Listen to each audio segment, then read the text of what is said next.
Pesa, no sé. Pues muy buenas tardes. Damos inicio a este panel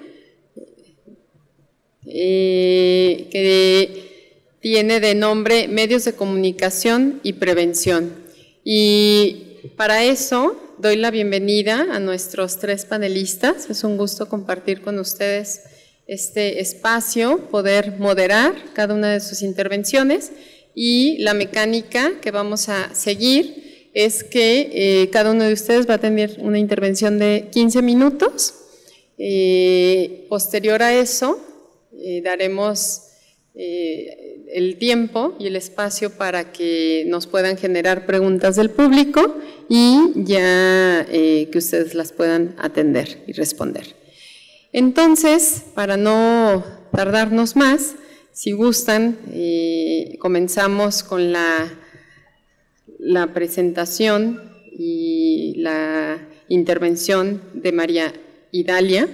Es un gusto que nos acompañes en este cuarto congreso. Y les comento que María Idalia es una periodista en México desde hace más de 20 años, es especializada en temas de seguridad nacional y en investigaciones sobre narcotráfico, corrupción, justicia y seguridad.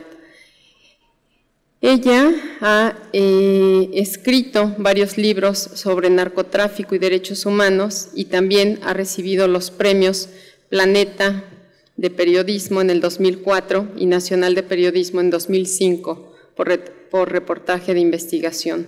Desde hace 9 años es parte de la unidad de respuesta rápida de la CIP en México y también es editora de la sección Justicia del periódico 24 Horas en México y colaboradora en MBS Radio. En abril del 2005 publicó junto a Darío Fritz Con la muerte en el bolsillo, que Editorial Planeta México galardonó como el mejor texto periodístico de ese año. 12 meses después recibió el Premio Nacional del Periodismo por un reportaje, investigación en la revista Chilango.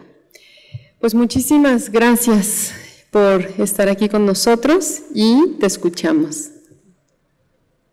Bueno, muy buenas tardes a todos. Me da mucho gusto estar acá y más en una universidad en donde confluye todas las formas de pensamiento y también todas las expectativas y las visiones que ahora en respecto al periodismo es muy importante tener e incluir.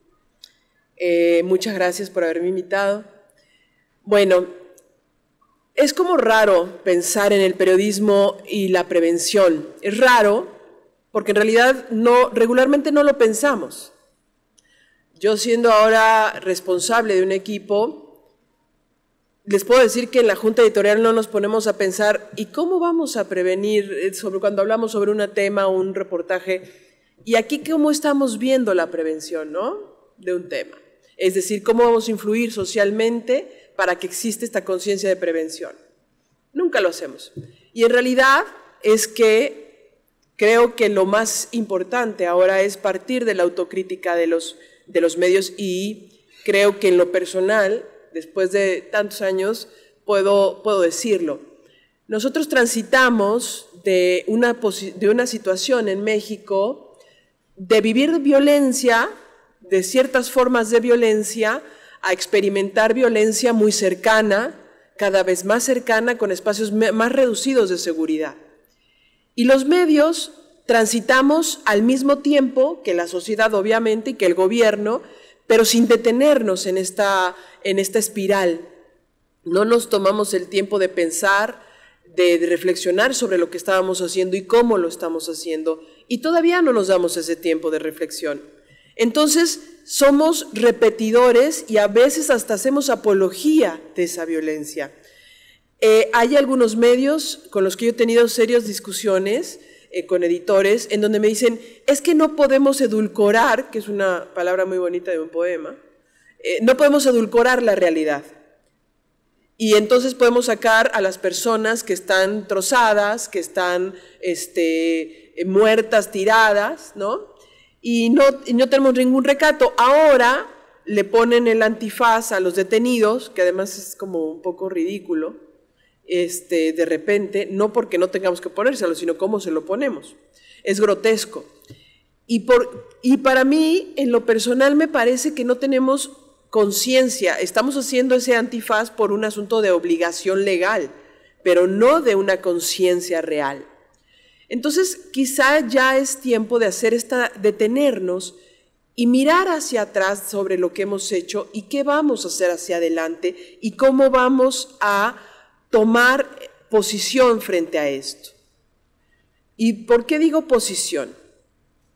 Desde que nos llegó y cayó encima el tema de violencia, no supimos cómo manejarlo. Y yo decía mucho en aquellos años que yo perseguía balas. Es decir, iba a cubrir balaceras, iba a hacer entrevistas, iba a cubrir juicios y no me detenía a ver. Algo que a mí me cimbró, que yo creo que varios lo han visto, yo la verdad que no la veo, la vi nada más una vez y solo por el comentario que me hicieron. Algunas de las series que están publicándose y difundiéndose ahora en México, no las que se importan, y sobre El Señor de los Cielos, el Chapo Guzmán y todos ellos. Y la que más me estremeció y que me hizo empezar a pensar en esto fue la del Chapo Guzmán, que dicho sea de paso, no tiene, yo creo que ni un 20% de veracidad de donde está. Pero lo que más me llamó la atención fueron los personajes, y así me lo hicieron ver gente de televisión que conoce mucho. Me dice, ¿ya te fijaste cómo están manejando? Y resulta ser que los narcotraficantes tienen una vida, han sufrido, tienen esposa, tienen hijos, han padecido mucho, es más, se les mueren amigos, se les mueren familiares, ¿no? Y a las autoridades son malas, son corruptas, son villanas horribles, son hasta feos, ¿no? Y entonces esta forma maniquea de ver las cosas te hace ver que no tenemos conciencia de lo que estamos haciendo. No podemos ser tan maniqueos. Y ahí empecé a pensar y empecé a tener muchas discusiones y por eso te das cuenta que no hemos tomado conciencia. ¿Cuál es el punto de los medios y la prevención? ¿Dónde hay ese punto en donde confluye esa conciencia y esa forma?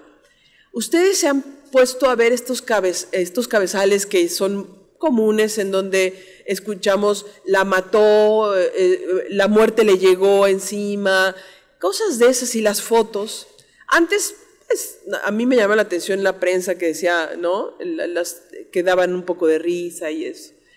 Ahora me doy cuenta frente a la cantidad de violencia que estamos banalizando los medios el tema de seguridad. Entonces tenemos que tomar una posición y eso lo aprendí cuando empezamos a tocar los temas, cuando ya en los medios, en medio de esta dinámica, ya no tuvimos como una brújula muy clara que seguir. Tomar posición, ¿cuál es la posición de los medios frente a la seguridad y frente a la inseguridad? Y no se trata de que hagamos infografías sobre cómo ir más seguros con un cinturón de seguridad y cómo ir por carreteras, no, sino cómo abordamos la información, desde qué ángulo, desde qué posición. Y la primera es poner como eje a las personas. ¿Por qué cuando matan a un periodista o cuando lo agreden o lo amenazan, la sociedad no se siente afectada? México, los mexicanos, los ciudadanos mexicanos no se sienten afectados de que un periodista sufra una agresión, porque no sienten que un periodista esté informando sobre cosas importantes para la sociedad. Para mí, o sea, yo lo que veo publicado no es tan importante para mí, entonces no me importa si vive o no, porque no es un trabajo que yo vea tan importante, tan fundamental para mi vida social, cívica, democrática. Si lo viera la gente diría, no puede ser posible que maten o agredan o amenacen a un periodista porque me están coartando y me están limitando mi espacio de información. Entonces, tenemos que poner al centro a la persona y a las víctimas, pero no en esta forma tan redituable que representan las víctimas, esta forma un poco sensibilera, yo digo, de que lloró y de que sufrió y de que pobre, no, sino de la realidad de esas víctimas, que a partir de ellas se cuente lo que está pasando y no solo se le proteja. Hace poco un amigo, que de hecho me sirvió mucho para pensar en esta presentación, un amigo que atiende derechos de los niños, de la infancia, y lo conozco hace muchos años desde que veía niños de la calle, me contaba de cómo ellos ven los casos hacia los menores y cómo le es más fácil a los medios hablar de los niños que sufren tanto, por ejemplo, el caso de Mamá Rosa o el caso de la Ciudad de los Niños, en donde estos niños abandonados, que eran abusados en algunos casos, que fueron vendidos en otros, y ahí nos enfocamos los periodistas, pero nunca vimos el problema completo. Y el problema completo, que ahora ya en esta intervención que han tenido estas organizaciones con esa conciencia y que han estado guiando el trabajo de los medios o asesorando el trabajo de los medios que están siguiendo esos temas, pues ha sido más fácil entender que hay que explicar el fenómeno y no solo hablar de las víctimas como una forma redituable de jalar lectores o que pensamos redituable para jalar lectores. Yo no sé si ustedes se sienten identificados cuando decimos en los medios una racha violenta, mataron a 30. Eso es banalizar, o estamos banalizando, porque hay veces, y parecerá broma y no lo es, que decimos ¿cuántos murieron? No, 5, no, todavía no es nada, si suben a 20 puede ser, porque el último conteo fueron 15, y así vamos. Hemos banalizado desde adentro y obviamente hacia afuera. Eso no te dice nada. La sangre se ha vuelto algo tan cotidiano que no tenemos conciencia. Y vamos para un ejemplo, o un ejemplo más. En este caso de los niños que le menciono, el problema, por ejemplo, es la protección que ha recibido de las autoridades, del DIF, del gobierno, y esos temas poco se han abordado por parte de la prensa. Porque no se investiga, porque no se reflexiona y porque no pensamos en dónde estamos puestos. Es decir, sobre qué estamos hablando y para qué estamos hablando. Si nosotros exponemos que hay casos de este tipo de abuso, no se trata de un abuso, se trata de la exposición al abuso.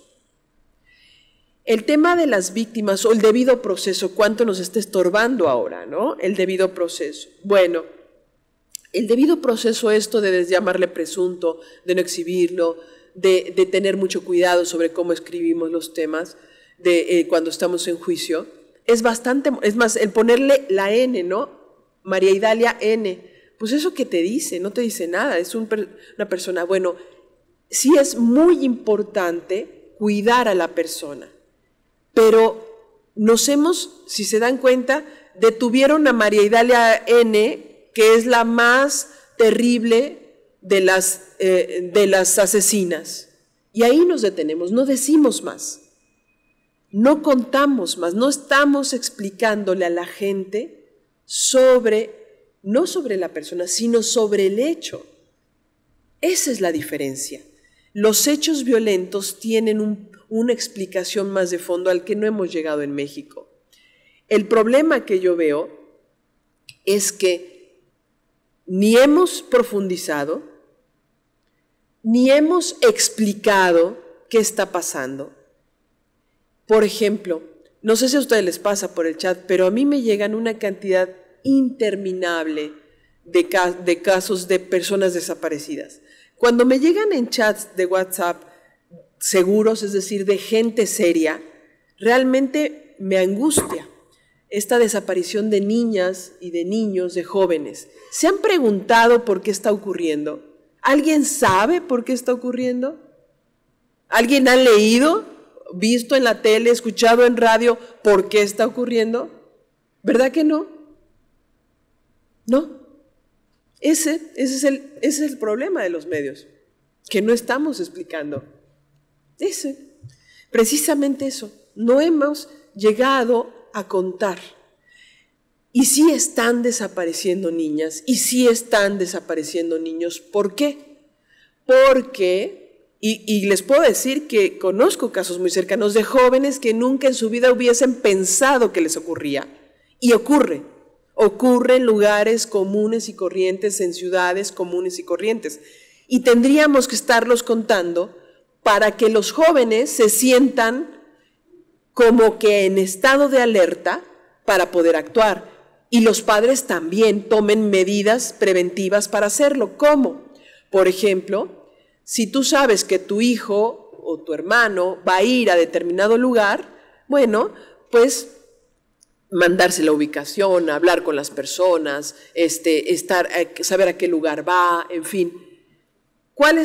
¿Por qué está ocurriendo? Uno, porque necesitan personas que hagan el trabajo de venta de drogas, porque el trabajo de recuperación de drogas, porque están utilizando a las mujeres para la trata de personas como novias y se las llevan a donde están escondidos y después las matan cuando ya no son útiles.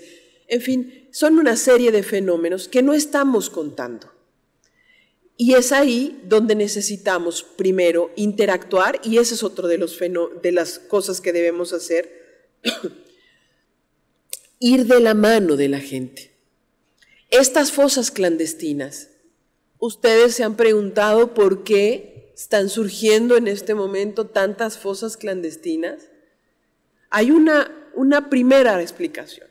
La primera explicación es que los padres o los familiares se han puesto a investigar y les ha llegado tal cantidad de información que ellos están logrando llegar a los lugares. Y cómo los medios estamos medio acompañando ese proceso.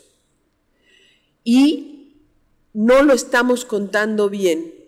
No lo estamos contando bien que termina diciéndose muchas veces que los que están en esas fosas son gente casi que se lo merecía. Porque andaba en malos pasos. Porque consumía drogas, se tomaba, porque era novia o novio de alguien. Porque no estamos contando las historias. Y no, la mala noticia es que en esas fosas hay gente tan común y corriente como los que estamos aquí, que estuvieron en el lugar equivocado, en el momento incorrecto, en una circunstancia equivocada.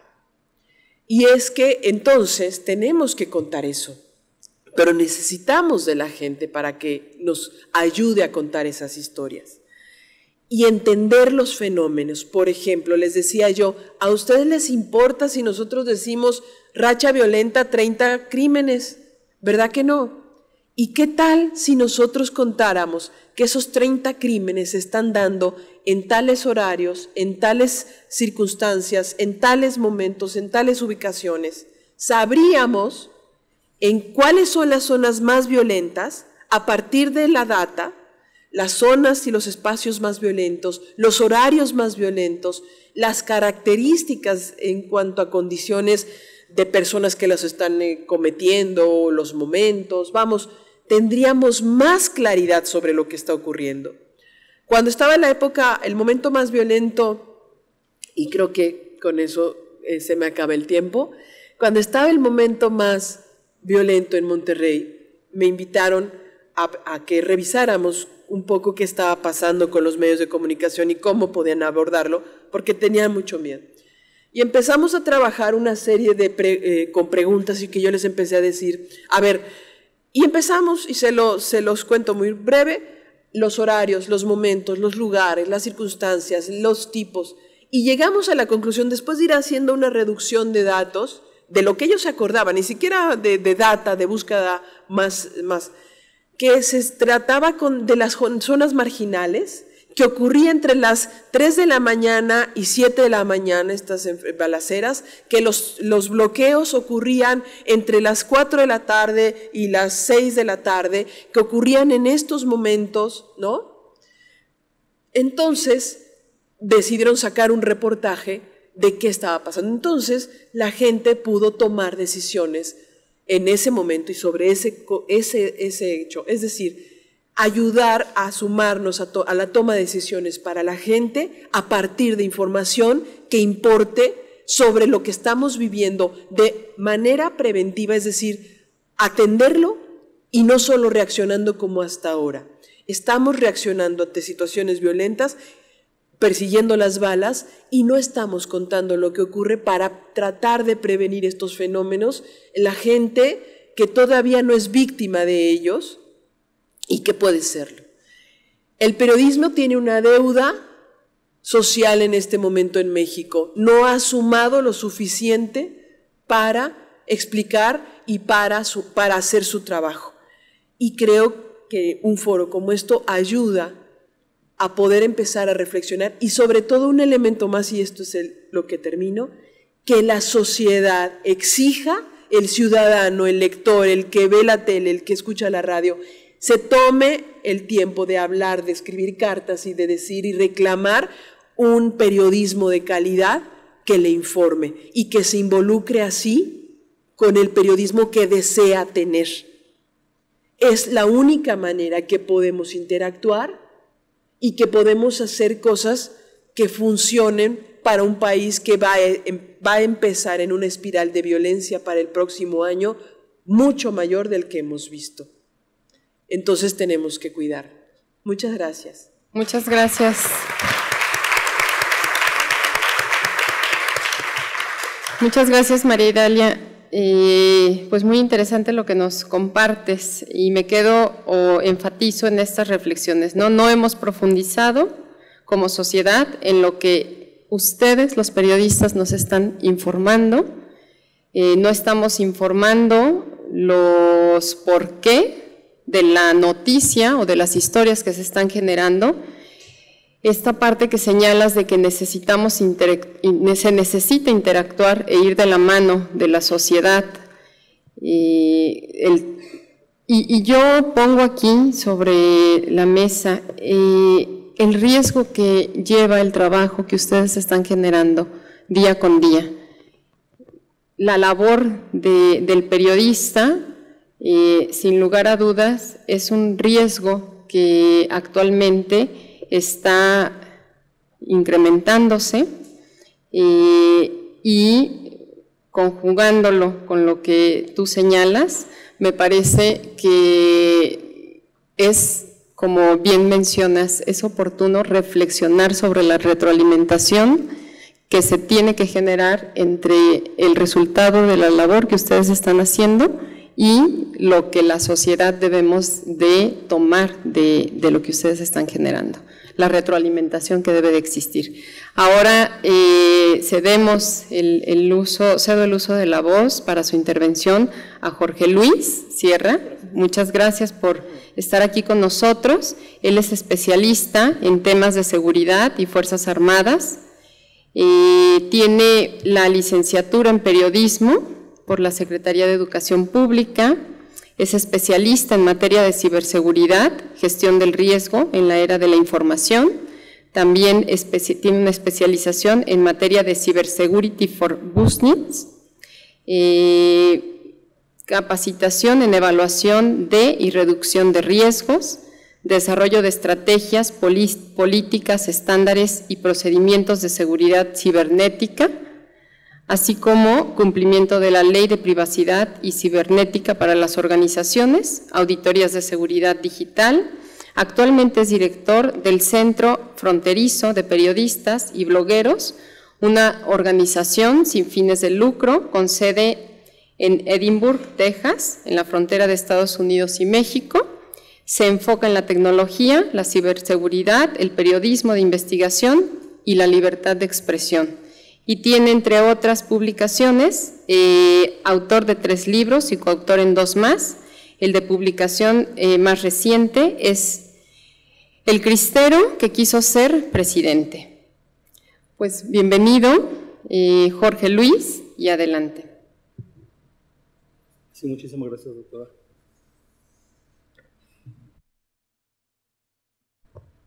Bueno, de nuevo, muchas gracias por su presencia y por la invitación que me hace la Universidad de Guadalajara, y también muchas gracias a la doctora Cintia por su atención y por moderar este panel. Gracias. Muchas gracias. Y a mis compañeros del panel también les agradezco mucho.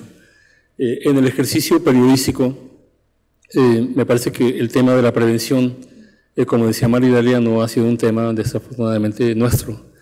Nos hemos enfrentado con problemas de seguridad sin tener realmente los elementos para prevenirla. El punto es que eso ha ocurrido de manera repetida a través de la historia y no conocemos esa historia, no comprendemos el pasado, no sabemos los que otros compañeros han vivido 20, 30 años, hace 40 años, y no alcanzamos o no hemos tenido, quizá por la propia rapidez con la que ejercemos el oficio, el tiempo como para ponernos a reflexionar qué es lo que ha ocurrido, por qué hemos llegado hasta ese nivel. Entonces, lo que he pensado que puede ser de mucha utilidad para ustedes y para todos nosotros como periodistas también es tratar de entender el fenómeno. Y el fenómeno en buena parte está ubicado en una revisión histórica de lo que ha pasado en el país. Tratar de comprender que el tema de la libertad de expresión es un tema que nació con México cuando México nació como país, ¿no? Ahí está presente en la Constitución, en nuestra primera Constitución de 1857, y ha estado desarrollándose ahí. Ahí aparece ya, en los primeros textos constitucionales, aparece la libertad de expresión como un derecho, pero también aparecen los delitos contra el honor desde la propia Constitución del 57. Entonces siempre ha sido una tensión entre el derecho a la libertad de expresión y las fuerzas que se oponen a la libertad de expresión. Y el libro que estamos viendo aquí de María del Carmen Reina, historiadora, nos habla de los primeros asesinatos de periodistas que ocurrieron en el siglo XIX y cómo ocurrían, cuál era el contexto, qué había pasado, cómo había grupos de periodistas que estaban enfrentando grupos de poder y cómo el asesinato era la manera más fácil de resolver el problema para muchos hombres y mujeres de poder en el país. Carlos Moncada es un periodista y es un investigador universitario que se dio la tarea con su propio dinero, de viajar por todo el país, entrevistar a periodistas y tratar de recuperar la historia de los asesinatos de periodistas en México. Y el libro que tiene, que es un libro con un título muy fuerte, Oficio de Muerte, es una revisión caso por caso, nombre por nombre. Él trata de no dejar de lado a ninguna persona. Algunos los trata con mayor profundidad, otros con menor, pero es por lo menos el primer ejercicio que hay en México histórico de tratar de entender el tema de los colegas y mujeres y hombres periodistas que han perdido la vida en el cumplimiento de su labor periodística. Y luego están las aportaciones hechas también por periodistas. Tenemos el libro de Ricardo Ravelo, que está basado en expedientes judiciales de los casos de asesinato en Veracruz.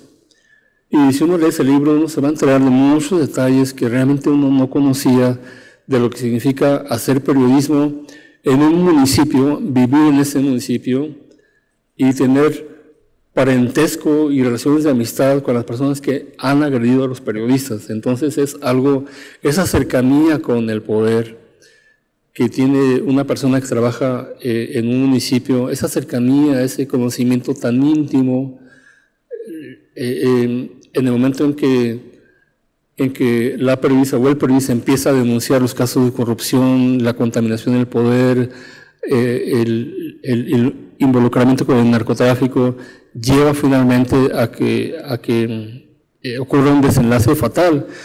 Y eso es el libro de los expedientes, es una revisión muy minuciosa, de caso por caso, juicio por juicio, basado en los expedientes, pero con una investigación muy profesional de Ricardo Ravelo. Javier Valdés escribió su propio libro de agresiones a periodistas. Él le tituló Narcoperiodismo. Son entrevistas con periodistas, son entrevistas con expertos, y es una reflexión que hace Javier Valdés, que sintetiza lo que él aprendió a lo largo de toda su vida como periodista. No me acuerdo cuántos años pasaron entre la publicación del libro y su asesinato. Pero uno comprende cuál es el pensamiento de Javier Valdés, cómo él va comprendiendo que su oficio lo va enfrentando irremediablemente con enemigos, ¿no? Él fue un periodista que cubrió narcotráfico en la zona donde se han generado pues, los carteles o las organizaciones criminales históricamente más importantes del país, en Sinaloa, desde Sinaloa, en Culiacán, Sinaloa, en entrevistas, y los últimos reportajes que publicó Javier fueron sobre un conflicto interno en el cartel a partir de primero de la extraditación de Joaquín Guzmán Loera y después de la detención de su lugarteniente, uno de los lugartenientes más importantes, y la ruptura que hay ahí en Sinaloa. Para comprender el crimen de Javier Valdés debemos leer este libro. No solamente él tiene 9, 10 libros, ¿no? Este libro es esencialmente importante para comprender por qué ocurrió esa muerte tan lamentable. Javier era realmente un periodista connotado a nivel internacional y fue un asesinato que movió a todo el país, ¿no? Y en el caso de este libro de los 22 gritos contra la censura, me gustaría destacar particularmente un ejercicio que hizo la directora del periódico Vanguardia de Saltillo, donde está relatando la historia de un compañero periodista muy joven de Zócalo, en Saltillo, de Valentín, donde Valentín es un periodista muy joven que cubre principalmente la fuente política y después lo mandan a cubrir la fuente judicial. Entonces él entra en un terreno desconocido para él, publica una historia que enoja a los grupos presentes en el narcotráfico, y entonces el narcotráfico trata de investigar quién publicó esa historia, porque las historias aparecían sin nombre. Y entonces hay compañeros de él en el periódico que lo delatan. ¿Perdón? Sí, como dice María Dalia, lo ponen, entonces llegan los secuestradores y lo asesinan. Y es todo el fenómeno del narcotráfico que ha penetrado las redacciones y ha tomado control de las redacciones desde adentro de la propia redacción. Y eso ha ocurrido en México. No sé si eso ocurre en Colombia, no sé si eso ocurra en El Salvador, en Honduras, pero en México se ocurre. El narcotráfico contrata a alguien que toma fotografías, mete notas y empiezan a sustituir a los editores, empiezan a sustituir a los jefes de asignaciones y entonces toman prácticamente el control del medio. Y eso está aquí en Los 22 gritos contra la censura, que me parece un libro importantísimo, fundamental para entenderlo. Y luego vienen las encuestas. La encuesta pues, es una herramienta científica de las ciencias sociales que tiene su propio rigor. Ese ejercicio esa encuesta no tiene ningún rigor científico, no hay ninguna metodología por detrás de esa encuesta, pero es un sondeo.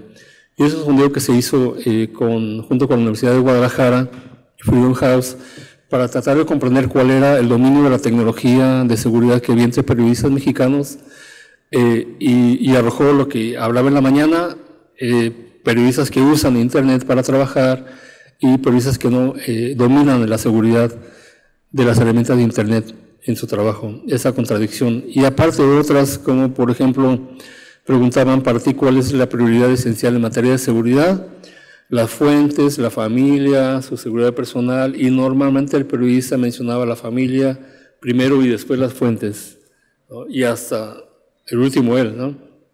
O ella. Entonces era como una comprensión de realmente cómo percibía el periodista el tema de la seguridad, y es la primera exploración que se hace en los últimos años. Está en línea, está disponible, y creo que sería muy importante que la revisaran, que la conocieran, ¿no? Es la primera investigación que se hace. Después vienen ya análisis hechos por académicos, que no es mucha la producción académica en materia de libertad de expresión y materia de seguridad para periodistas, pero sí quisiera yo notar que, bueno, en Estados Unidos la Universidad de Arizona hizo una especie es un testimonio oral de la seguridad de los periodistas de la zona de la frontera con Estados Unidos. Y en el sitio web, porque está disponible ahí, en el sitio web aparecen las palabras de voz de los periodistas, grabadas y presentadas en Internet. Y eso es lo que hacen las investigadoras de la Universidad de Arizona. Entonces es una historia oral de los riesgos para periodistas en la frontera, y están entrevistados gente desde Tijuana hasta Matamoros, en todos los 5 estados mexicanos que componen la frontera. Es una obra fundamental e importante para comprender. Y luego vienen las encuestas. Esa encuesta que está aquí abajo la hizo Provoces con financiamiento de USAID, y acaban de publicar los resultados. Fue una encuesta que hizo CACEDE, el Centro de Análisis de la Seguridad con Democracia, lo acaba de presentar en la Ciudad de México, y tiene una aproximación muy interesante porque tiene ya datos cuantitativos de la situación de riesgo. La encuesta determinó aproximadamente un universo de cerca de 14,000 periodistas en el país y una muestra representativa de 350 por lo menos, ¿no? Y logró la entrevista con 350 periodistas, y ahí están los resultados. El otro que aparece en el extremo izquierdo de su pantalla es la encuesta que hizo la Universidad Iberoamericana con una de las investigadoras de la universidad sobre el tema, y es una encuesta demográfica interesante porque nos arroja entonces los datos de cuántos periodistas por medio hay en el país, cuántos medios hay, cuál es el nivel de escolaridad del periodismo mexicano, cuál es la relación hombres y mujeres en el periodismo. Es una encuesta fundamental, no se había logrado antes y aquí está logrado. Y hay otras encuestas también que son un poco más regionales por estado, que nos van arrojando luz sobre lo que ha pasado.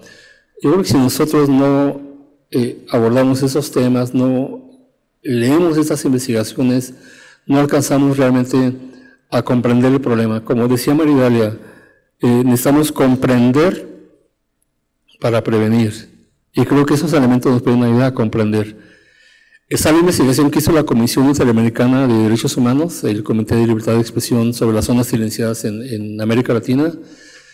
Desafortunadamente en México tenemos varias zonas silenciadas, entre ellas las de Tamaulipas, y son zonas en donde el crimen organizado y las autoridades corruptas pues ejercen un poder casi total, y los medios no están en libertad de contar lo que está ocurriendo ahí, ¿no? Ninguna de las violencias que mencionaba ayer la doctora aparece en esos medios, ¿no? Nada, no ocurre nada, no pasa nada, a pesar de que todos los días vemos batallas entre rivales, fracciones cada vez más pequeñas de narcotraficantes, o la Armada tiene un enfrentamiento en las calles, etcétera. Son zonas de silencio. Y la única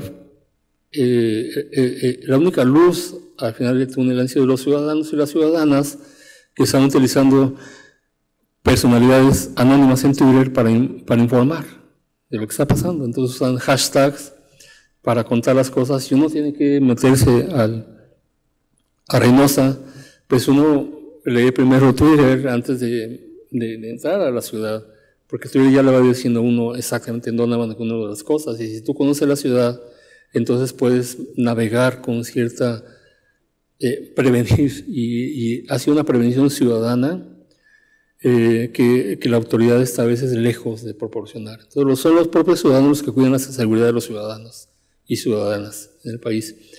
Y luego están los elementos que ha hecho las Naciones Unidas, que ha sido como que el desarrollo de una serie de normas que gobiernos, medios y periodistas pueden cumplir para lograr una mayor seguridad.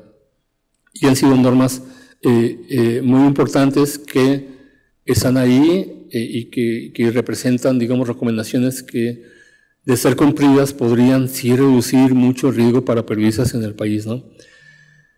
Y luego está el tema de cuántas organizaciones para periodistas hay en México, y ha habido un desarrollo histórico muy accidentado de las organizaciones de periodistas. No somos personas que nos prestemos naturalmente a la organización. Somos muy malos para eso. No somos como los defensores de derechos humanos, que tienen una historia muy grande de organización en el país, una tradición. institucionalización, pero en México no es así, lamentablemente. Entonces la organización, digamos, más antigua que hay en el país, nació a principios del siglo XX, el Sindicato Nacional de Redactores de Prensa, que siempre fue como una institución un poco vinculada a los gobiernos, pero que tiene algunas secciones que sí han defendido la libertad de expresión.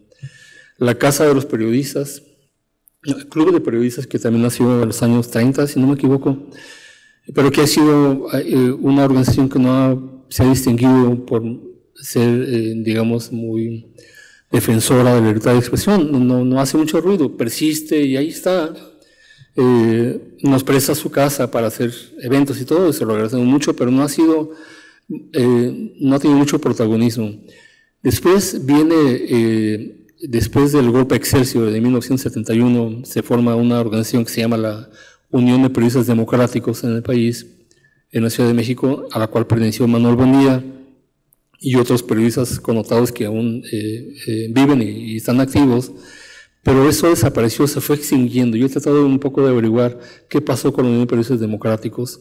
Tuvo su punto más importante cuando lograron la detención de José Antonio Zorrilla Pérez, que era el titular de la Dirección Federal de Seguridad, y lograron que la justicia mexicana lo detuviera y lo enjuiciara por el crimen de Manuel Buendía, pero luego de ahí se fue como extinguiendo poco a poco. Y hay algunos capítulos existentes en el país, pero hasta ahí, y hubo un periodo muy grande en que no hubo organizaciones en México de periodistas, hasta últimamente que a partir del gobierno del presidente Felipe Calderón, cuando se gestionó toda esta guerra contra el narcotráfico y los periodistas quedaron en medio de esa guerra, fue que comenzaron a crearse redes en el país.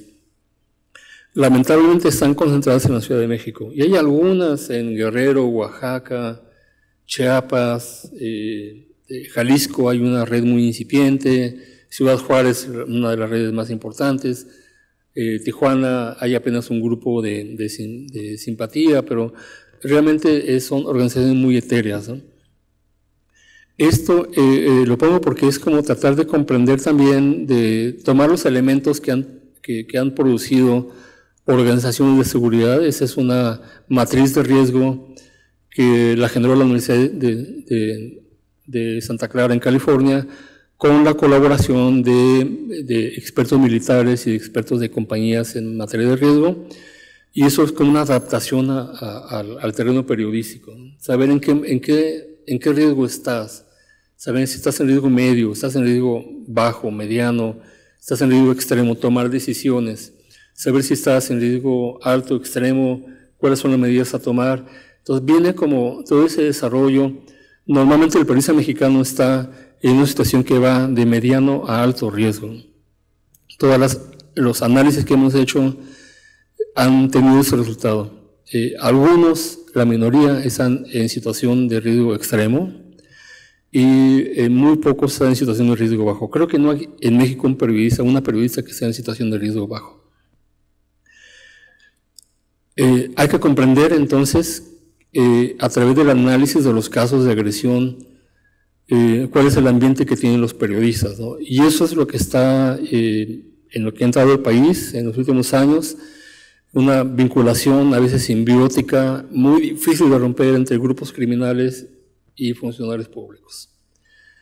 Los grupos criminales han encontrado protección en funcionarios públicos y esa protección ha sido muy difícil de romper. El riesgo más grande es cuando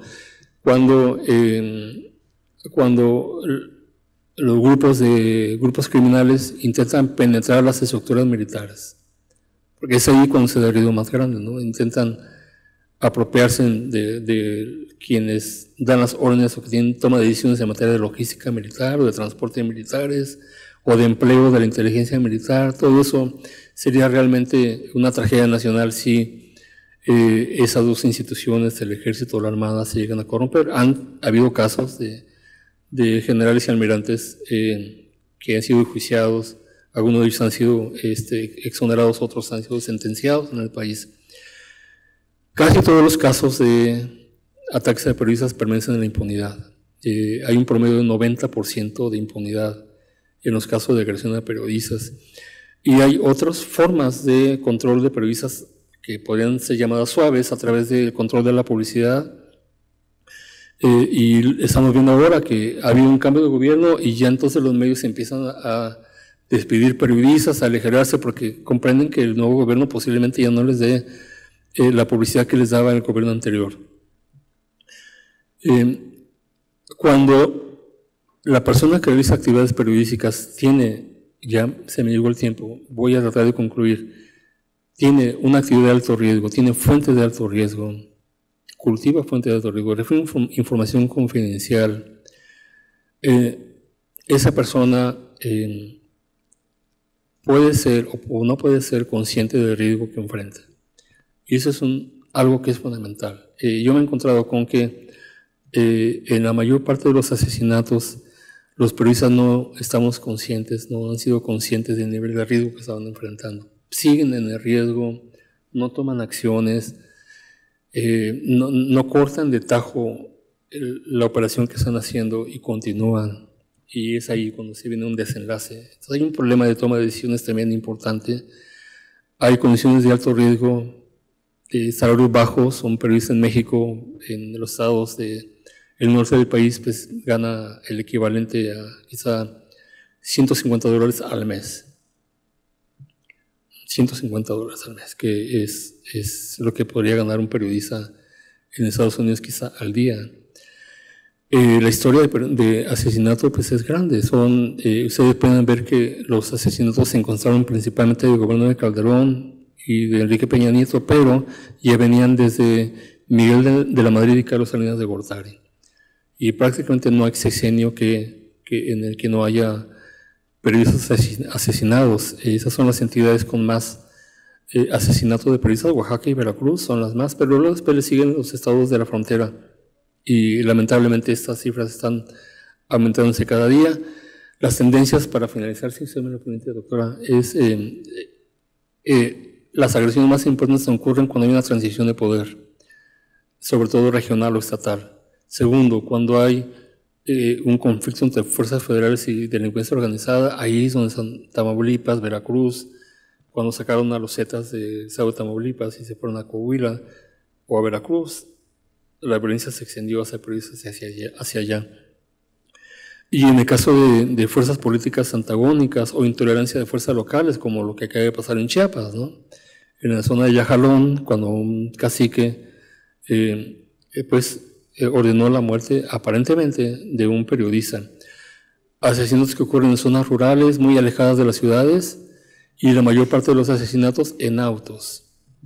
Cuando la gente llega a la oficina o cuando la gente sale de la oficina o llega a casa o sale de casa, ahí es cuando pasan los asesinatos en un periodo después de haber sido sometidos a vigilancia física y electrónica, ¿no? Son las tendencias que ha habido. Entonces, tenemos esa labor, tenemos que conocer a fondo lo que estamos viviendo para tratar de entender un poco el problema y sacar claves que nos ayuden a prevenirlo. Gracias.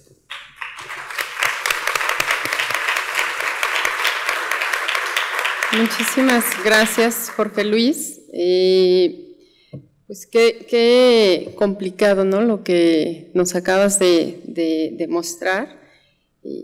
Tenemos esta parte. Ustedes con su labor están cotidianamente ejerciendo un derecho fundamental, que es el derecho de la libertad de expresión. Y quizás eso también es algo que debemos de generar conciencia en la sociedad. El riesgo que esto implica o lo que significa actualmente en nuestro país, en las circunstancias actuales de nuestro país, el riesgo al que se enfrentan todos los días y se combinan aquí las dos ponencias que acabamos de escuchar, donde ya no basta con que el periodista desarrolle su labor y por otro lado que la autoridad esté también atendiendo su labor o desatendiéndola, sino que ahora es necesario incluir a la sociedad en esta reflexión.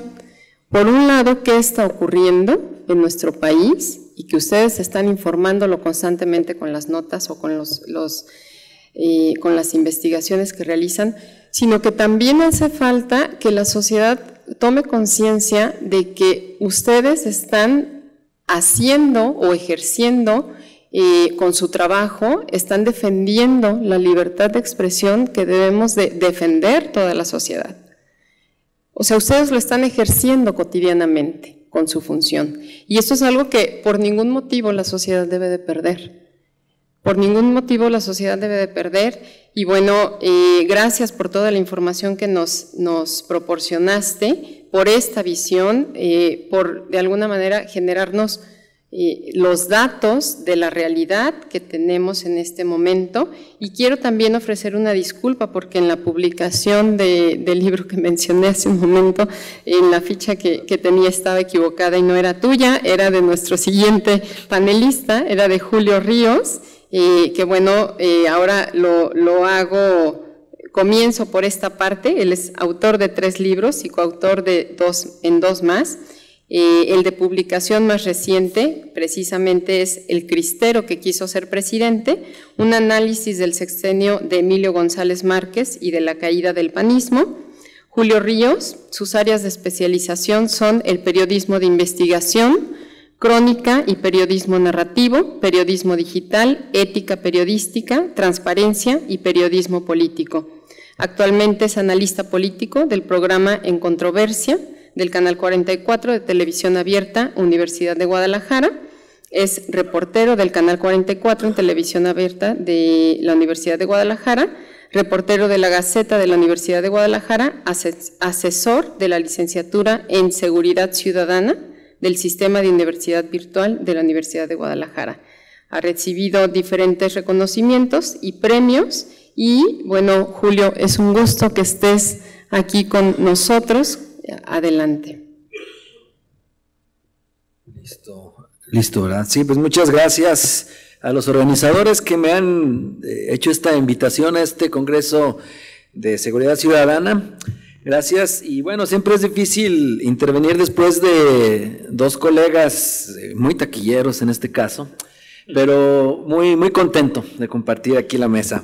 Y pues hablando de este tema para el cual fuimos convocados, que es la prevención, y cómo esto se liga con los medios de comunicación, tenía por ahí en este caso una presentación preparada. Creo que, bueno, no sé si está ahí lista, y si no, pues entonces platicamos así.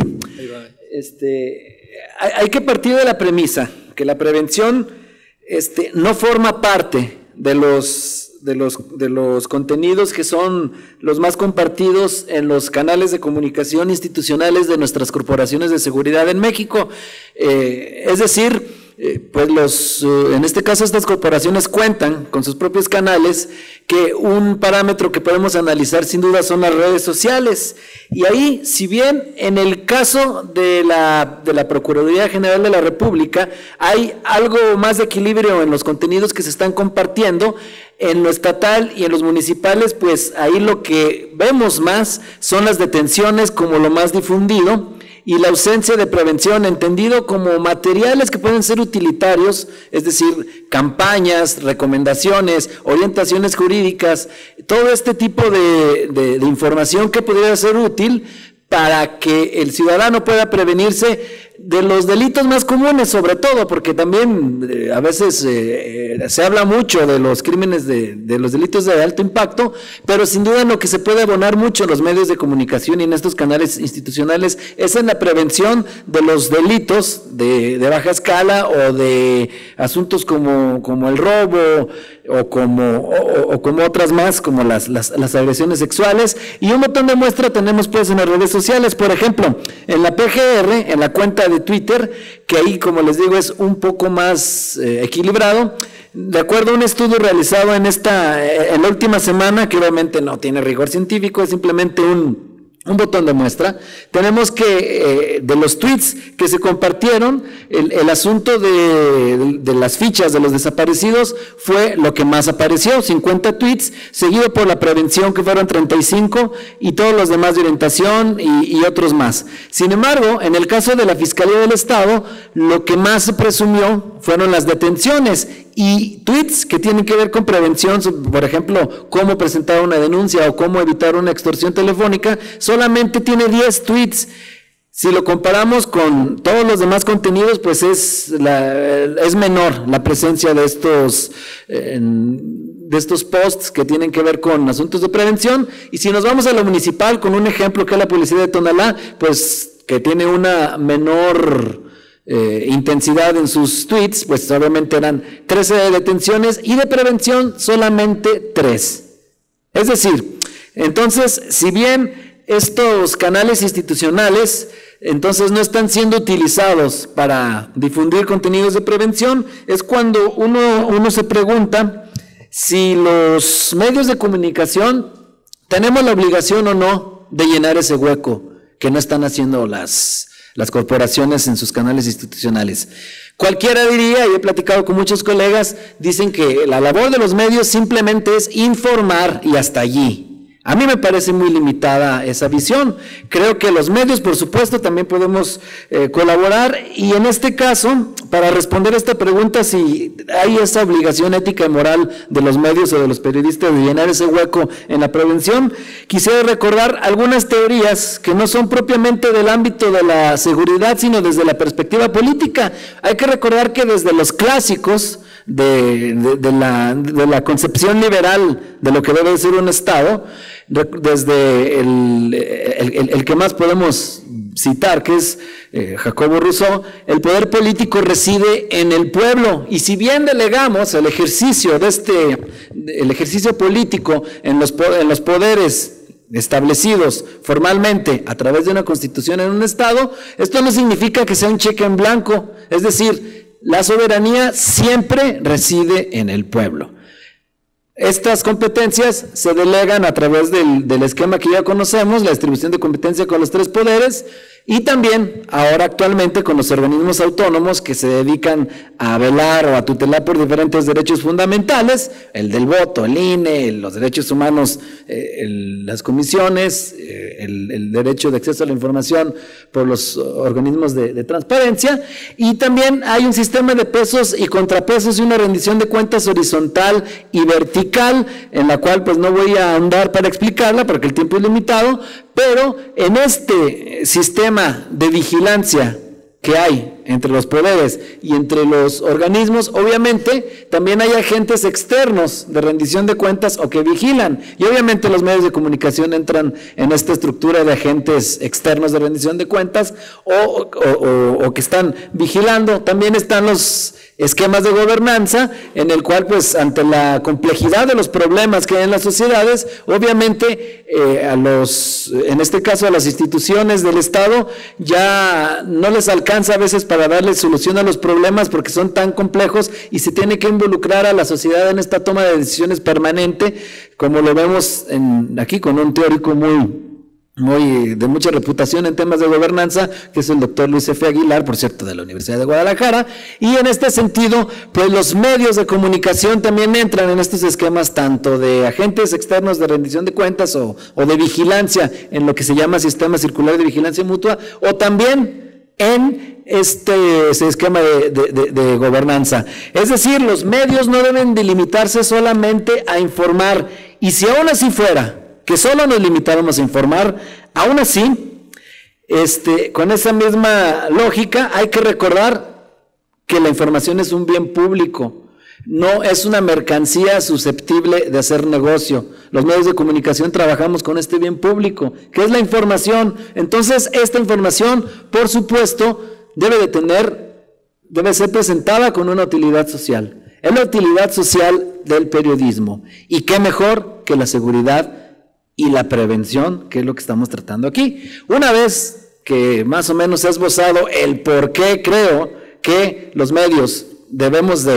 tenemos esta obligación de aportar en la prevención, la obligación ética y moral, y también obviamente porque no podemos ser omisos ante la situación que estamos viviendo, hay que ser autocríticos. Obviamente podría ser siendo autocríticos, a lo mejor yo no soy el primero que elabora contenidos enfocados a la prevención, quizá me lo podrían reprochar, pero los medios de comunicación no estamos manejando de forma adecuada el asunto de la seguridad.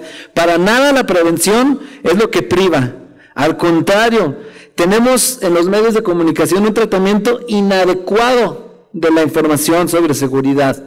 O se convierte en un reality show, o se convierte también con un tratamiento de revictimización y escarnio, tanto para víctimas y victimarios, violando la presunción de inocencia. Ahora decía la compañera que estamos obligados a poner el antifaz procesal, obligados, pero si no, muchos medios no lo harían, y también se revictimiza a las víctimas, diciéndolo redundante quizá, pero no se está describiendo, sino que se está apelando a veces a la industria de la lágrima, llorar en lugar de describir, decir pobrecitos, cuando la obligación del periodismo es simplemente describir. Entonces, tenemos estos vicios. Además también caemos en la vulgaridad, algunos medios, como vimos estas portadas de algunos medios que están, en este caso, especializados en nota roja, también la satanización del nuevo sistema de justicia penal en los medios de comunicación es un vicio.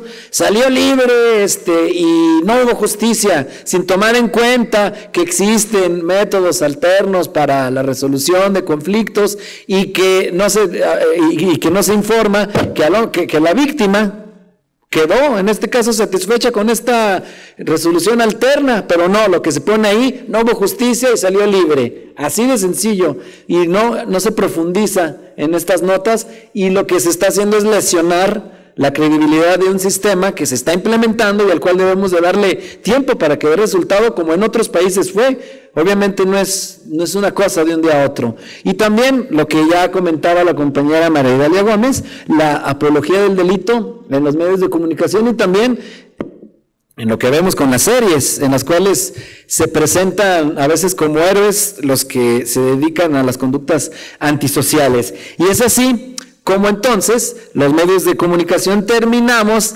abonando a la violencia estructural, que como sabemos, en la pirámide de la violencia de Galtung, es uno de los tres que se integra en esta pirámide, y los medios de comunicación terminan aportando para esta violencia estructural, lo cual no es nada adecuado. Pocas piezas de prevención se ven efectivamente en los medios de comunicación. Pocas veces vemos un contenido que nos diga, por ejemplo, qué hacer para evitar robos conejeros, qué hacer para evitar extorsiones telefónicas, cómo evitar o denunciar en los casos de violencia intrafamiliar, las medidas de ciberseguridad o prevención en las redes sociales tampoco están apareciendo en los medios de comunicación. Y ya no sé qué la apachurré aquí porque faltaban todavía algunas, y es que la orientación jurídica tampoco está apareciendo en los medios de comunicación con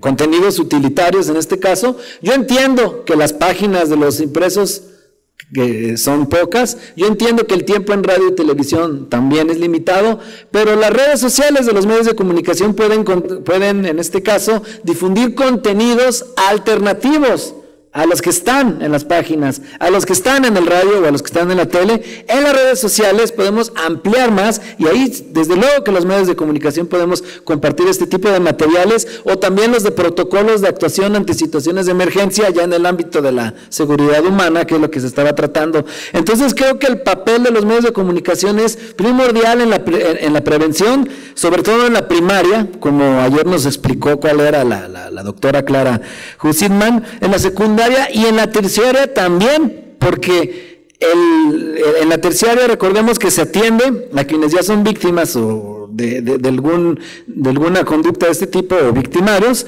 y el derecho a la verdad, en el cual los medios de comunicación somos muy importantes, es un pilar de la reparación integral del daño en las víctimas, y sobre todo ahora que se habla a nivel nacional de una justicia transicional, y obviamente el derecho a la verdad está inserto en este tipo de estrategias. Los medios también son muy importantes en las regiones, como ya lo estaban comentando hace rato, con la seguridad que deben de tener obviamente los periodistas, porque en las regiones se gestan, hace un ratito lo vimos en la mesa de lo que ocurrió en Colombia, en las regiones se gestan muchos de los conflictos, y hay que recordar que a veces estos conflictos de un pequeño rincón del país terminan desestabilizando todo un estado. Un ejemplo, Iguala, que ahí se había estado informando en los medios regionales, pero lo que hace falta es que estos medios regionales no se queden solamente con su voz en ese rincón, sino que haya una verdadera sinergia en el cual lo que publican los medios regionales pudiera tener eco en los medios estatales. Ahí está ese ejemplo de cómo lo que hizo un alcalde de un pequeño municipio terminó desestabilizando todo un gobierno. Entonces, también pues ya casi para terminar, nos faltan este tipo de contenidos. Por ejemplo, comentaba la compañera que no se estaba hablando de las causas. Me tocó compartir también en una mesa de la UDG virtual con Hugo Mario Cárdenas del País, que él por cierto ganó un premio internacional, porque hicieron en su página de internet del periódico, algo que no se podía hacer en las demás plataformas, un mapeo interactivo de las zonas donde había más ilícitos, en este caso en Bogotá, y estas herramientas estaban con historias de vida, de lo que le había pasado, por ejemplo, a un chico que fue asesinado un día antes de irse a jugar, a enrolar ya con un equipo de fútbol de primera división en Brasil, y entonces estos mapeos interactivos de cuáles eran las zonas con mayor incidencia delictiva, por supuesto que son materiales útiles para la sociedad y que sin duda abonan a la prevención. Entonces esto nos lleva a dos grandes premisas. Los medios debemos de ser actores, porque tenemos este poder de influir en la ciudadanía para la difusión de acciones de prevención. Y segundo, los profesionales de la seguridad también, porque ya vimos al principio en las cuentas de Twitter, deben de conocer de comunicación y hacer equipo con los medios. En el programa educativo de la UDG virtual, del Sistema de Universidad Virtual de la Licenciatura en Seguridad Ciudadana, hay una materia en la cual se le enseña a los estudiantes que conozcan lo básico de la comunicación, de las piezas de comunicación y de cómo hacer equipo con los medios para difundir, en este caso, estrategias de prevención o otro tipo de materiales. Y bueno, y también en este caso, pues ya nos queda poco tiempo, pero obviamente la comunicación potencializa todo este trabajo y el profesional de la materia de seguridad también debe tener los medios de comunicación como aliados, conocer la forma de articular mensajes y aprender nociones básicas de las piezas informativas. Así que por último, los medios de comunicación debemos asumir que la situación es tan delicada, o como se dice coloquialmente, el horno no está para bollos, y que las estrategias represivas, reactivas, no solucionan, que deben de estar también, pero no solucionan el problema de fondo. Por eso debemos de aportar desde la prevención. Y por último, el combate a la corrupción, en lo cual afortunadamente gracias a esta primavera que se está viviendo en el periodismo digital, en las cuales hay medios como Animal Político o como otros más que están publicando investigaciones en materia de corrupción, esto también obviamente abona a la prevención del delito, porque hay que recordar que la corrupción es una de las principales causas de que la inseguridad empiece a crecer. Así que también la denuncia de casos de corrupción en los medios es un factor que abonará también a este asunto de la prevención. Muchas gracias.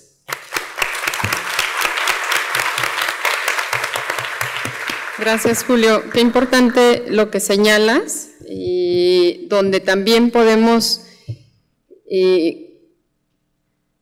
ver o también podemos sumar a los medios de comunicación, no únicamente verlos como un medio a través del cual la sociedad está obteniendo información y a través del cual el periodista está ejerciendo esta función de informarnos, sino que además también se sumen a esta estrategia y estas acciones de prevención, precisamente ante la circunstancia que enfrenta nuestro país y que el medio de los periodistas lo padecen, ¿no?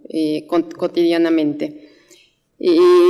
Quisiera continuar con les llegaron diferentes preguntas, algunas similares, entonces seleccioné una para cada uno,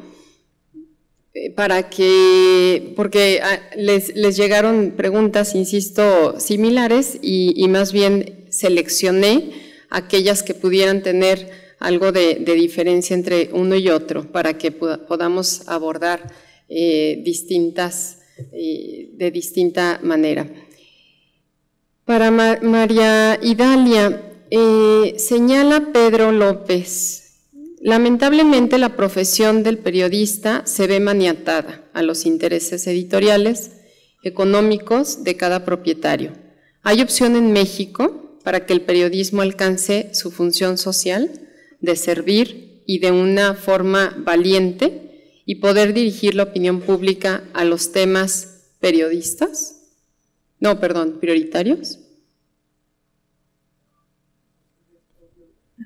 Yo creo que mi experiencia a lo mejor puede ser, no puede abonar en la respuesta, porque en los medios que he trabajado, que han sido muchos, nunca prácticamente me han censurado. Solo una vez no pude sacar un reportaje. Entonces, para mí el tema de los intereses es como algo un poco abstracto, aunque existe, sin duda, sin duda. Pero en este momento son más los intereses externos que están dominando la agenda, como explicaba Jorge Luis, en cuanto a los intereses prioritarios. Sin embargo, a pesar de que cuento a partir de mi historia, creo en dos cosas muy importantes, muy importantes. Uno, que sí hay forma de contar. Sí hay forma de contar las cosas prioritarias y tiene que ver cómo se cuenten, a pesar de los intereses que existan. Solo hay que evaluar el riesgo en todos los sentidos. Y dos, yo creo que estamos frente a un momento de transición democrático, realmente democrático, porque fue un ejercicio ciudadano, que exige en este momento el periodismo de calidad. Entonces, yo lo que veo es que es un reacomodo brutal el que se está dando por parte de las empresas periodísticas, en donde están prevaleciendo sus intereses económicos en este caso, frente al interés periodístico de mantener un periodismo de calidad. Es cierto, tendremos que reinventarnos, tendremos que encontrar nuevas formas de estructurar el periodismo, pero no existirá, yo pienso que en este momento de cambio, en donde la ciudadanía se ha expresado a través del voto y ha tomado un papel distinto al que estábamos viendo históricamente, no veo por qué no va a ser distinto con el periodismo, es decir, que los ciudadanos merecen y demanden un periodismo de calidad y por tanto no existirá un medio que pueda subsistir si no está dando ese periodismo de calidad. Y aquí entonces estas fuerzas, estos intereses se van a recomponer. Yo aspiro y espero eso. Yo lo esperaba con Fox, no ocurrió, por desgracia. Para mí fue una especie de farsa, pero también es porque los periodistas no perdimos la oportunidad de ejercerlo. Perdimos la oportunidad de ejercer la transparencia, de ejercer, de cambiar las cosas, nos dejamos pasar y los ciudadanos no nos exigieron, ¿no? Los ciudadanos no nos exigieron tampoco, todos muy cómodos, ¿no? Las universidades tampoco, en realidad, ¿no?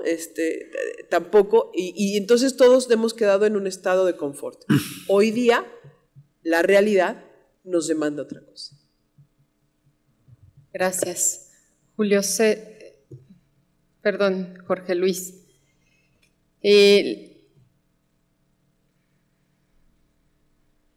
Pregunta Clara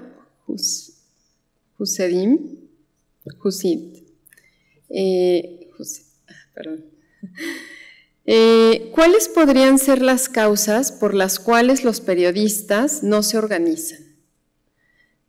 ¿Tendrá que ver con la precariedad de sus condiciones laborales o con la subordinación a los diversos medios?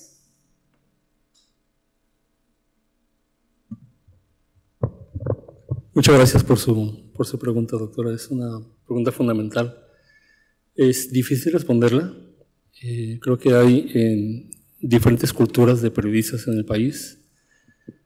Donde se ha generado unidad entre los periodistas ha sido principalmente por motivos de emergencia, por motivos de seguridad, porque hay una preocupación real por la seguridad y porque los y las periodistas no alcanzan a ver que hay una respuesta adecuada por parte de las autoridades y tampoco por parte de sus empresas. Entonces, eso los ha llevado forzadamente a la unidad.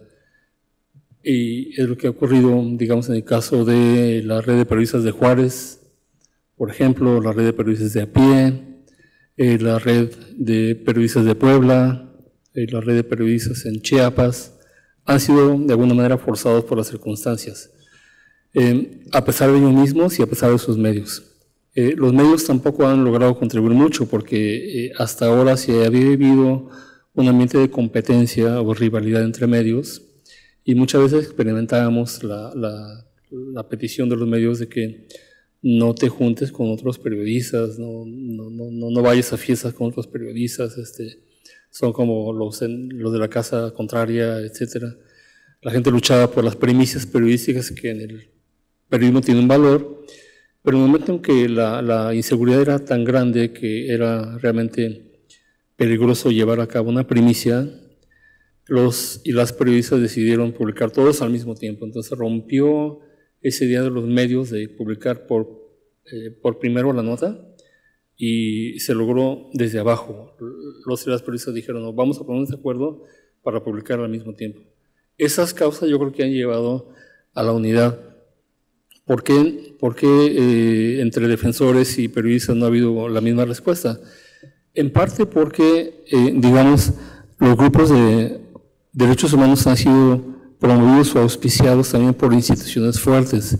La Iglesia Mexicana, la Compañía de Jesús, la Compañía Dominica, han fundado a cada uno su centro de derechos humanos y tienen un respaldo institucional muy fuerte. Las y los periodistas no. Empresas débiles, a veces subordinadas a los gobiernos, o a veces negligentes, o a veces sí desean cooperar porque no tienen recursos. Están como solitarios, ¿no? Una sociedad que aparentemente no apoya mucho a los periodistas, y un gobierno que se desentiende. Ha sido un poquito más complicado en esas circunstancias. Gracias. Y la última pregunta, que insisto, en su gran mayoría fueron relacionadas con este tema, son preguntas similares. Julio, se tocan un tema esencial al mencionar que los periodistas no importan a la sociedad. ¿Será la razón que hay muchos pseudoperiodistas? La pregunta se hace a través del chat de YouTube y la realiza Oscar Bernache. Muchas gracias. Saludos a Oscar. A ver, yo más bien lo que creo, no tanto creo que haya una aversión al reportero como tal. Yo creo que más bien lo que existe es una pérdida de credibilidad de las instituciones tradicionales, y entre esas están los medios de comunicación tradicionales. El famoso duopolio televisivo, los viejos diarios, esos creo que sí han entrado en un proceso de pérdida de credibilidad, más no el reportero, porque afortunadamente también en las redes sociales es un buen termómetro. En las redes sociales se aplaude el buen periodismo, se aplaude el periodismo de calidad, porque los mismos usuarios de las redes sociales se vuelven redifusores de lo que publican los portales que tienen investigaciones interesantes, ya se diga Eje Central, ya se diga Animal Político, todos los que hay actualmente que han surgido y que tienen investigaciones y que llegan, incluso a veces trascienden las fronteras gracias a estas herramientas, y la gente cree en estos esfuerzos. Entonces, en este caso, afortunadamente se resquebrajó ese asunto de los medios grandes que tenían intereses, que tenían contubernios políticos, que las canonjías a cambio de la concesión para el uso del espectro radioeléctrico, todo lo que se vivía en en los años 50, 60, 70, 80 y que 90 persistió, y primera década del 2000. Y ahora pues tenemos la oportunidad de que gracias a estos nuevos proyectos digitales que tienen menores costos de operación, aunque también existe la dificultad de monetizar lo que ahí se hace, pero afortunadamente a eso y combinado con los apoyos que brindan a organizaciones internacionales para fomentar investigaciones, en este caso de combate a la corrupción, pues se puede tener este periodismo de calidad que los usuarios sí están agradeciendo. Tan es así que hay un grupo de periodistas que en el internet, no voy a nombrar cuáles porque hay muchos, tienen credibilidad. Y en este caso, sí son apoyados por la gente que, repito, se vuelve redifusor de estos trabajos de calidad, o también en el más implacable crítico y verdugo de los que obviamente se nota leguas que pudieran tener algún interés de otro tipo. Es lo que yo creo. Gracias, Julio. Pues tenemos las tres propuestas, reflexiones que nos generaron nuestros tres panelistas. María Idalia, recalcar lo que señalaste, necesitamos los medios de comunicación, interactuar e ir de la mano de la gente, de la sociedad. Necesitamos contar bien la historia de lo que se está informando y ayudar a sumarnos a la toma de decisiones de la sociedad, ¿no? Jorge Luis, señalaste el punto del derecho a la libertad de expresión, de comprender lo que se vive desde el enfoque de los periodistas, cuál es el ambiente en el que actualmente viven, en el que actualmente se desempeñan. Señalaste este punto entre grupos criminales y funcionarios públicos, la noticia de la función pública y esta parte tan importante, la impunidad que existe actualmente en los casos de los ataques a los periodistas, en donde señalaste que el 90% no ha tenido atención. Y por último, Julio, abordaste todo el tema de la prevención, de las acciones a realizar para mejorar nuestras condiciones y cómo los medios de comunicación se convierten también en actores de esta estrategia. Y con esto cerramos nuestro panel, no sin antes agradecerles por sus magníficas intervenciones y pues la reflexión que nos queda y que nos deja, ¿no? Necesitamos actuar de manera conjunta. Sociedad, medios de comunicación, el sector académico, la academia, las instancias públicas, pero ya la sociedad no se puede quedar también como una parte actora, como parte nada más contemplando lo que está sucediendo. También nos debemos de sumar al esfuerzo que se genera a través de los medios de comunicación y, insisto, por un lado los medios de comunicación, informar más a detalle de lo que están haciendo, pero también nosotros tomar conciencia de esta labor que ustedes desarrollan cotidianamente, que es la defensa de la libertad de expresión, de este derecho fundamental que tenemos y que por ningún motivo debemos de soltar. Muchísimas gracias a ustedes y les entrego, bueno, los despedimos con un abrazo, con un fuerte aplauso y les voy a entregar unas constancias.